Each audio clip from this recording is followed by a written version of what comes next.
साल 2050 तक Elon Musk की स्पेस एक्स और यूएई स्पेस एजेंसी मंगल ग्रह पर गांव बसाने वाले हैं। वहीं नासा, इसरो और दुनिया की लगभग सभी स्पेस एजेंसीज भी मंगल ग्रह में ही सबसे ज्यादा दिलचस्पी दिखाती हैं। लेकिन सिर्फ मंगल ही क्यों?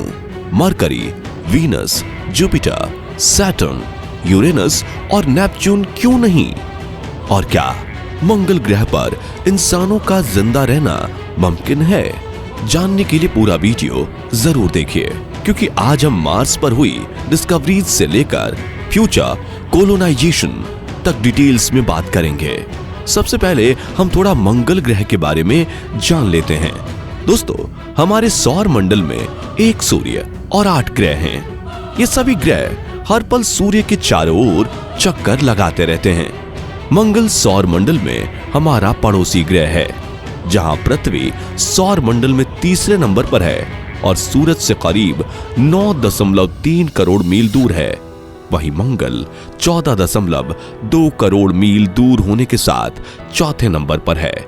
हालांकि मंगल ग्रह का आकार पृथ्वी के करीब आधे हिस्से जितना है। जी हां, जहां पृथ्वी का व्यास 7,926 मील है, वहीं मंगल का व्यास 4,220 मील ही है और वजन के मामले में यह पृथ्वी के लगभग 10वें हिस्से के बराबर है। और मंगल को सूर्य का चक्कर लगाने में करीब 687 दिन लगते हैं, यानी लगभग 2 साल का समय लगता है, जो पृथ्वी से करीब 2 गुना है। वैज्ञानिक क्यों दिखा रहे हैं मंगल ग्रह में दिलचस्पी? तो साथियों, साइंटिस्ट मार्स यानी मंगल ग्रह पर इंसानों के रहने की कल्पना इसलिए करते हैं क्योंकि मंगल ग्रह पर दिन रात का चक्र लगभग पृथ्वी जैसा है और मंगल का एक दिन हमारे दिन से सिर्फ 37 मिनट बड़ा है, जो कि इंसानी शरीर के अनुकूल माना जा सकता है।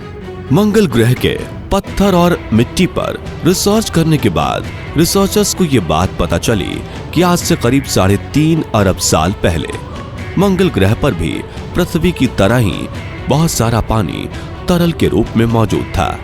और आज जैसे पृथ्वी का 71% हिस्सा पानी से बना हुआ है, वैसे ही उस वक्त मंगल के 20% हिस्से पर पानी मौजूद था।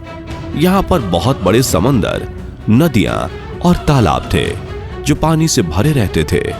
और आज भी वैज्ञानिकों को मंगल ग्रह की सतह पर इन नदियों के निशान देखने को मिलते हैं। इसलिए आज से अरबों साल पहले मंगल ग्रह भी हमारे नीले ग्रह पृथ्वी जैसा ही दिखाई देता था और इसकी क्लाइमेट कंडीशन भी हमारे पृथ्वी से काफी ज्यादा मेल खाती थी। लेकिन धीरे धीरे ये पानी सूखता गया और क्लाइमेट कंडीशन में बदलाव आने की वजह से यह ग्रह सूखा और बंजर बनता चला गया। जब मार्स पर वाटर और एटमॉस्फेयर मौजूद था, तभी वहां एक एवरेज टेम्परेचर पृथ्वी से सिर्फ कुछ डिग्री कम होता था। ऐसा इसलिए क्योंकि मंगल और सूरज के बीच की दूरी ज्यादा थी। इसलिए मंगल पर सूरज की गर्मी पृथ्वी से कम पहुंचती थी। लेकिन इसी सूरज ने मंगल ग्रह के वातावरण को तबाह किया। जी हां, आपने सही सुना। दरअसल आज से करीब 4 अरब साल पहले मार्स प्लेनेट के लोअर मास और डेंसिटी की वजह से उसका इनर कोर रैपिडली ठंडा हो रहा था। और हम सब जानते ही हैं कि अगर इनर कोर ही नहीं तो मैग्नेटिक फील्ड भी नहीं। और उस वक्त मंगल ग्रह ने अपने मैग्नेटिक फील्ड को खो दिया, जिस वजह से इसका सारा पानी अंतरिक्ष में जाने लगा। असल में जब अंतरिक्ष में मौजूद किसी ग्रह के पास अपनी मैग्नेटिक फील्ड नहीं होती, तो सूर्य से आने वाले रेडिएशन उसके एटमॉस्फेयर को पूरी तरह से नष्ट कर देते हैं।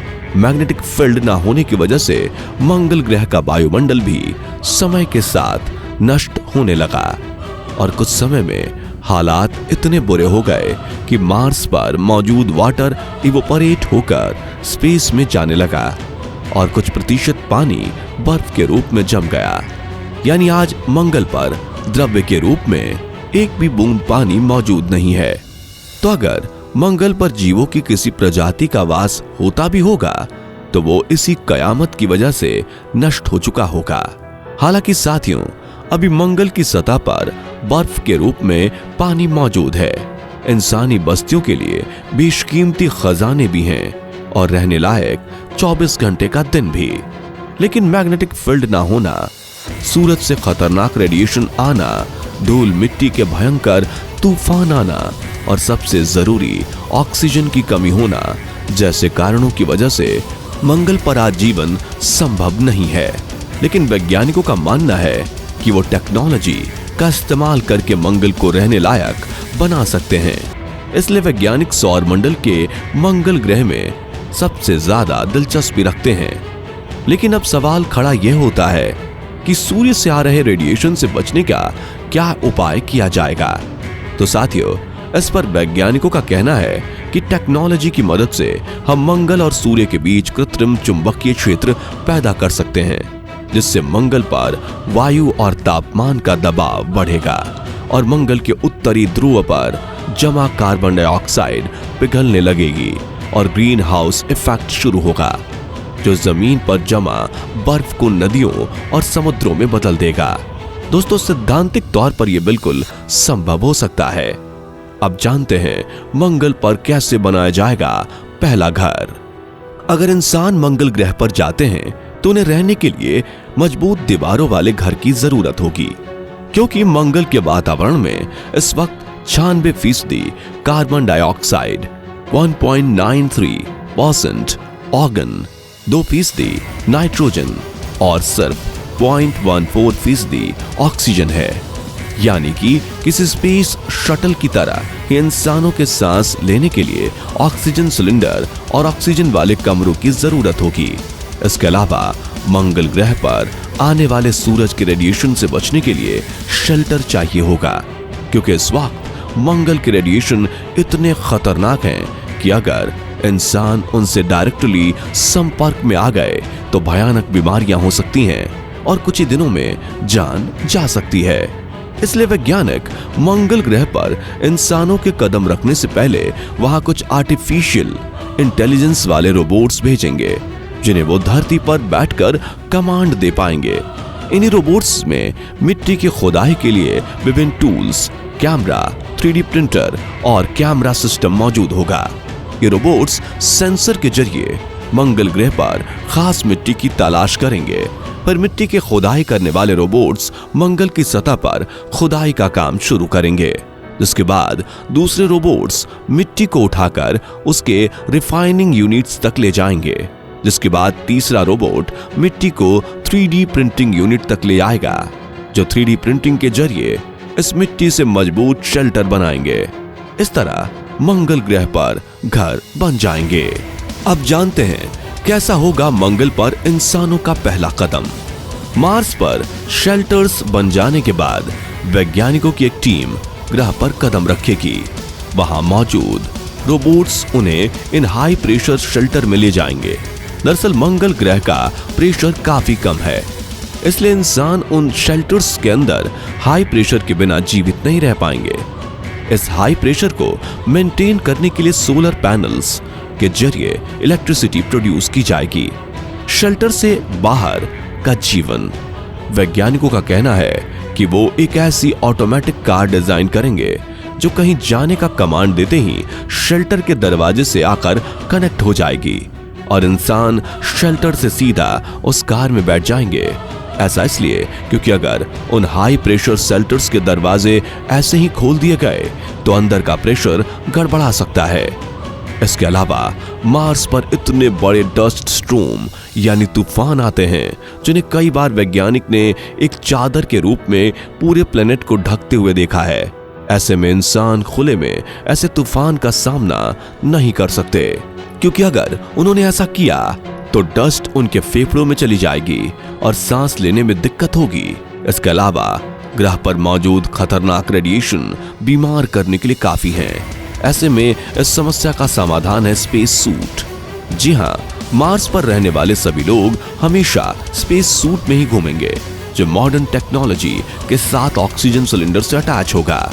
लेकिन सबसे बड़ा सवाल तो यह है कि मंगल ग्रह पर क्या रहेगा खाने का जुगाड़। बंजर जमीन वाले मंगल ग्रह पर रहने के लिए इंसानों की सबसे बड़ी चुनौती होगी भोजन, क्योंकि अगर हर बार पृथ्वी से स्पेस शटल में खाना पहुंचाया जाए तो यह हद से ज्यादा महंगा हो जाएगा। इसके अलावा हमारे शरीर के लिए फ्रेश फूड काफी जरूरी है, इसलिए मंगल ग्रह पर खाने की खेती करने के लिए ग्रीन हाउस विकसित किया जाएगा, जिसमें कंटेनर के अंदर ही प्लांट्स के लिए जरूरी हवा, रोशनी और पानी की सप्लाई होगी। ये पौधे न सिर्फ खाना देंगे बल्कि अपने आसपास के वातावरण में ऑक्सीजन भी बढ़ाएंगे। लेकिन इन ग्रीन हाउस में लाखों करोड़ों लोगों का खाना उगाना काफी मुश्किल है, इसलिए वैज्ञानिक ने सैद्धांतिक तौर पर इसका ये सॉल्यूशन निकाला है कि वो मंगल ग्रह पर मौजूद मिट्टी में यहाँ से ले गए माइक्रोब्स और रिसाइकल बायोलॉजिकल वेस्ट डालेंगे, जिससे इनफर्टाइल यानी अनुपजाऊ मिट्टी अपने आप उपजाऊ मिट्टी में तब्दील हो जाएगी। वहीं खेती के लिए जरूरी सूरज की रोशनी के लिए एलन मस्क ने एक प्लान भी सोच लिया है। इसके मुताबिक वो मार्स की ऑर्बिट में एक सैटेलाइट लगा देंगे, जिस पर एक बड़ा सा रिफ्लेक्टर लगा होगा और वो रिफ्लेक्टर सूरज से आने वाली सोलर पावर को मार्स पर रिफ्लेक्ट करेगा। वहीं जैसे जैसे मार्स पर ग्रीनरी आएगी वैसे वैसे वहां के वातावरण में ऑक्सीजन की मात्रा बढ़ेगी और कार्बन डाइऑक्साइड की मात्रा घटेगी और हो सकता है कि वातावरण कुछ तौर पर इंसानों के रहने लायक हो जाए। ठंड से बचने के उपाय। मार्स को क्लोनाइज करने का सपना देखने वाले एलन मस्क की माने तो मंगल ग्रह की सतह पर न्यूक्लियर विस्फोट करके उसके वायुमंडल को पृथ्वी की तरह घना बनाया जा सकता है, क्योंकि मंगल ग्रह की ऊपरी सतह के नीचे काफी मात्रा में कार्बन डाइऑक्साइड मौजूद है और विस्फोट की वजह से जमीन से निकली कार्बन डाइऑक्साइड ग्रह के तापमान को काफी ज्यादा बढ़ा देगी, जिससे वहां की सर्द रातों से बचा जा सकता है। दरअसल इस वक्त मंगल ग्रह का वायुमंडल इतना पतला है कि वो सूर्य से आने वाली रेडिएशन को रोक तो नहीं पाता, साथ ही इसी वजह से सूरज की रोशनी से आने वाली हीट मंगल की सतह से टकराकर फिर से अंतरिक्ष में चली जाती है। इसी वजह से मंगल पर रात का तापमान -99 डिग्री सेल्सियस तक चला जाता है, लेकिन घने वातावरण की वजह से यह हीट ग्रह पर रहेगी और जमा देने वाली ये ठंड धीरे धीरे कम हो जाएगी। हालांकि थियोरीज में मंगल को रहने लायक बनाना जितना आसान है, असल में उससे भी ज्यादा मुश्किल और महंगा है। इसलिए अब देखना यह है कि वैज्ञानिक मंगल ग्रह पर जीवन बसाने का सपना पूरा कर पाते हैं या नहीं। तो दोस्तों, अगर भविष्य में मंगल ग्रह पर ह्यूमन क्लोनाइजेशन होती है तो क्या आप पृथ्वी छोड़कर मंगल पर रहने जाएंगे? कमेंट करके जरूर बताइएगा। और जानकारी पसंद आई हो तो वीडियो को लाइक और शेयर करने के साथ ही हमारे चैनल को सब्सक्राइब करके नोटिफिकेशन बेल जरूर प्रेस कर दीजिए। धन्यवाद।